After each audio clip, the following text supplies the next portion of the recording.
Welcome back to Bourbon Hunter Anonymous, where we don't chase unicorns, we document the ecosystem that creates them. February 2026 is here, which means distilleries are dropping limited bottles in volumes suspiciously larger than last year. Prices are creeping, allocations are shrinking, and someone right now is calling their local store pretending to just browse. Tonight we're breaking down the February bourbon releases. What's actually new, what's recycled with a new label, what's worth your time, what's about to flip for triple MSRP before you even finish this video. No hype, no sponsored nonsense, just the bottle, the strategy, and the darker side of the hunt. If you're here for trophies, you're early. If you're here for truth, pull up a chair. This is Bourbon Hunter Anonymous. So here's a plain-spoken, no hype walkthrough of what's actually coming in February. Pulled straight from the spreadsheet, not a press release. This is not an exhaustive list. It's just what I've been able to confirm so far. So if you know bottles I've missed, drop them in the comments so I can let the rest of the hunters know. Because transparency beats gatekeeping. February bourbon isn't friendly. It's expensive. It's loud. It's overproofed. It's over oaked. Or finished within an inch of its life. Sometimes all at once. These aren't releases designed to welcome new drinkers. These are pressure tests for wallets and palates. So let's walk it, bottle by bottle, no hype, no fluff, just understanding what's about to hit shelves and what's about to disappear.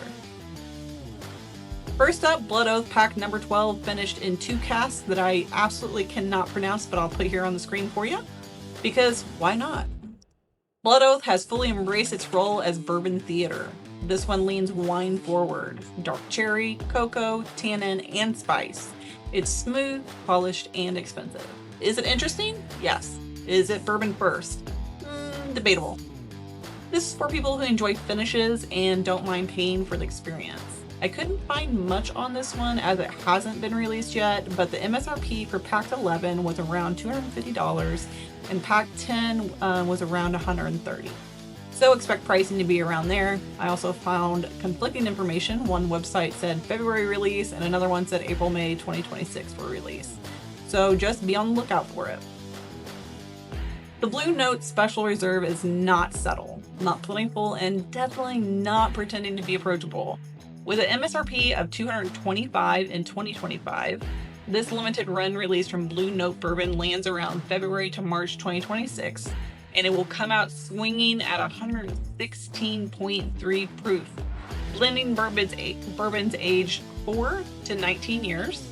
Only about 2,000 bottles exist, scattered online and across select states like breadcrumbs for hunters. What pushes it fully into indulgent territory is a finishing program, a 10-cask blend featuring cognac, Madeira, sherry, port, triple sec, vanilla, cognac, and Vino de Naranja. Oh, sorry if I mispronounced that. This is big blend energy. Dark caramel, cherry syrup, spice, and deep oak all stack on top of each other. This bottle wants attention and it gets it. Whether it earns it depends entirely on your palate. It's dense, layered, and contemplative, not a casual pour or a crowd pleaser. This is a ration bottle for slow nights and focused sipping when you're ready to sit with it and decide if the complexity is thrilling or just loud. Frey Ranch is firmly in its do one thing but do it obsessively well era, and these releases underline exactly where they're headed. The 100% barley whiskey from Single Grain series is pure estate chaos in the best way. Made entirely from unmalted 2-row barley grown on the farm, aged 4 years, 8 months, and bottled at 110 proof. Released in December 2025, it sold out almost instantly, and it's expected to resurface in 2026, likely through bundles and limited drops. At $59.99 for 375 milliliters, it drinks like a grain-forward comfort bomb. Peanut butter and jelly on the nose, creamy butterscotch and caramel on the palate. Honey Nut Cheerios energy throughout, and a long warming finish layered with toasted grain and cinnamon. It's weird in a familiar way, approachable, but unmistakably intentional. The American single malt smoked whiskey from the Smoke Grain series lives on the opposite end of the spectrum. This one uses barley smoked on site, clocks in at 6 years, 7 months, and comes out swinging at 120 proof. Same $59.99 for a half bottle price point, totally different attitude. Expect campfire embers, pipe tobacco, huckleberry, leather, black pepper, burnt sugar, and dark fruit, savory, smoky, and unapologetically bold, with a lingering cigarillo adjacent finish. This isn't novelty smoke, it's structured smoke. The bigger story heading in 2026 is focus. Frey Ranch Distillery is doubling down on estate whiskey, more 100% grain expressions, more single grain releases, higher age statements, and continued expansion of the smoked grain series, including smoked oak and rye. Craft done right, malt forward, grain driven, and unapologetically niche. These aren't for everyone, but the people they are for will love them. Garrison Brothers Guadalupe has earned its reputation the hard way by being bold, scarce, and unapologetically intense. This is barrel strength, single barrel bourbon finished in French oak, and it drinks like it knows people are hunting it. The most recent release cycle, the 2025 edition, landed around late 2024 into early 2025, usually December or January, and if history holds, the 2026 release should follow that same late year, early window. So likely at the end of January, going into February. Exact details are not out yet, but Guadalupe is nothing if not consistent. Expect a big, rich Texas profile from Garrison Brothers Distillery, deep plum, cherry, dark chocolate, heavy oak, vanilla, and spice, with the French oak finish pushing everything darker, rounder, and more contemplative. This isn't flashy finishing for novelty's sake, it's structure, weight, depth. Guadalupe is limited, single barrel, and always in demand for a reason. It's not subtle, it's not forgiving, and it's not meant to be rushed. This is a bottle you open when you want to be reminded that bourbon can still feel serious. The kind of pour that commands silence, earns respect, and quietly justifies the hunt. Green River Cask Strength Wheated Bourbon.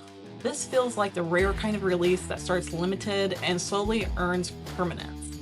After a strong 2025 debut, this foolproof wheater is expected to see much wider availability in 2026, with more barrels coming online and signs pointing toward it becoming a standing, ongoing release rather than a one-off chase bottle. If the rollout mirrors last year, look for barrels to start appearing February 2026. Built as a non-chill filtered 5+ year cask strength Kentucky wheated bourbon, the profile leans rich but balanced. From Green River Distilling Company, it delivers soft fruit up front, apricot, tangerine, orange peel, layered with caramel, vanilla, cream, honey, and pastry sweetness. Long, gentle, and unmistakably traditional Kentucky. Soft sweetness meets real proof. Honey, vanilla, cream, gentle oak, and warmth without aggression. This is a sleeper, not flashy, not loud, just good whiskey doing its job. The Heaven Hill Heritage Collection 22-year-old 2026 isn't just another annual release. It's a time capsule with a warning label. Distilled in 2003 and aged full 22 years, this bourbon is expected to arrive sometime early 2026 with no exact date announced yet, so that's why I'm putting it here, so you can be on the lookout for it. Bottled at a staggering 137 proof, it carries a classic Heaven Hill mash bill. 78% corn, 10% rye, 12% malted barley, and spent its life resting on the 5th and 6th floors of Heaven Hill Brickhouse where heat, time, and patience do their quiet damage. This is old school Kentucky turned up to 11. From Heaven Hill Distillery, expect deep oak, dark sugars, leather tobacco, and the kind of concentrated richness only long aging can produce. Dense, authoritative, and unapologetically intense. This bottle exists to answer the question, how old is too old? Polished oak, dark toffee, antique furniture, and restraint define the experience. It's not flashy, it's not hot, it's a mature in a way bourbon rarely is. The Heritage Collection exists for people who understand what goes into keeping a barrel alive for 2 decades, and what it costs when it finally gets pulled. This is museum grade whiskey with museum grade pricing. Not hype, not novelty, just time, proof, and legacy poured straight. The Jack Daniel's Age Series 10, 12, and 14 year has settled into a predictable rhythm, even if the shelves never feel prepared. Historically, these bottles drop in February or March, and with the 2025 releases landing in February, all signs point to the 2026 batches following the same window. The exact dates won't surface until close to launch because, of course, they won't. For 2026, expect batch 5 of the 10-year and batch 4 of the 12-year to take center stage, continuing the slow, methodical aging story that's quietly reshaped how people talk about Tennessee whiskey. The 14-year, still the wild card of the lineup, remains the most limited and hardest to predict. Its 2025 release hit in February, and if the pattern holds, the 2026 version will appear briefly, disappear immediately, and then live forever in missed it posts. From Jack Daniel's Distillery, these are the February headliners, whether people admit it or not. Banana bread, caramel, oak, and charcoal influence get dialed up with age. The 10-year is approachable, the 12-year is balanced, the 14-year is a barrel-strength oak lecture. All 3 will be hunted, all 3 will be overpriced, only one of them will be opened by most buyers. Lux Row Sherry Finish is one of those releases that never announces itself loudly. It just shows up, disappears, and then gets talked about like folklore. As of early 2026, there's no official release date locked in yet, but the pattern is familiar. Historically, this bottle appears first as a distillery-only release in the fall, followed by a broader national rollout in the winter, often landing around February.